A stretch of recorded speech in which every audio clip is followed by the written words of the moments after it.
আসসালামু আলাইকুম, কেমন আছেন সবাই? আশা করি ভালোই আছেন।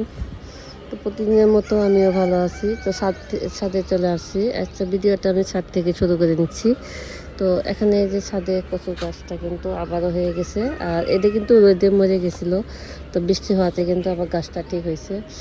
আবার এখানে যে পুঁই শাকের গাছ, তো একটা পুঁই শাকের গাছ হয়েছিল, তো গাছটা কিন্তু ভালো হয়েছে। এখন আজকে আমি একটু শাক উঠাই নেব রান্না করার জন্য। তো ছাদে কিন্তু বৃষ্টি আসবে মনে হয়, রোদ গরম উঠে গেছে।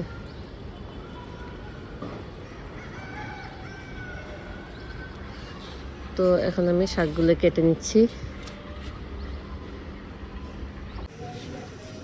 তো সন্ধ্যার নাস্তা বানাইতে চলে আসলাম, আর এখানে আমি এই যে ময়দা দিয়ে একটা কারাঙ্গা পিঠার মতো করে বানিয়ে নিয়েছি। তো এটা কিন্তু তেলে ভেজে নিতে হবে আগে।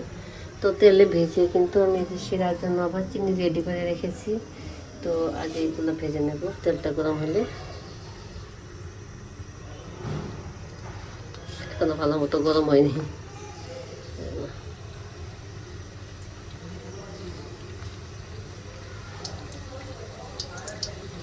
তো কয়েকটা কয়েকটা করে দিয়ে মানে ভেজে নেব। এটা বাকিগুলো আছে, আরও অনেকগুলো আছে। তো আগে এগুলো ভেজে নিচ্ছি। এই তো আমার কয়েকটা ভাজা হয়ে গেছে, আর এগুলো আমি সবগুলো এরকম করে ভেজে নেব। আর একটা কিন্তু একদম কারেঞ্জার মতো হয়ে গেছে, কারেঞ্জার মতো হয়ে গেছে।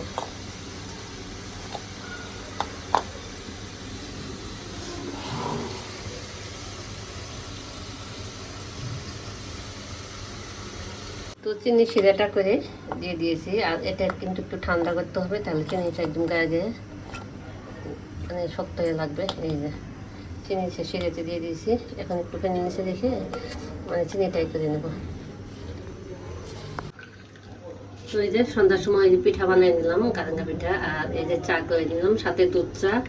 আর দুধ চা পিঠাগুলো তো বানানো হয়ে গেছে, ভেজে শেয়ার করেছিলাম।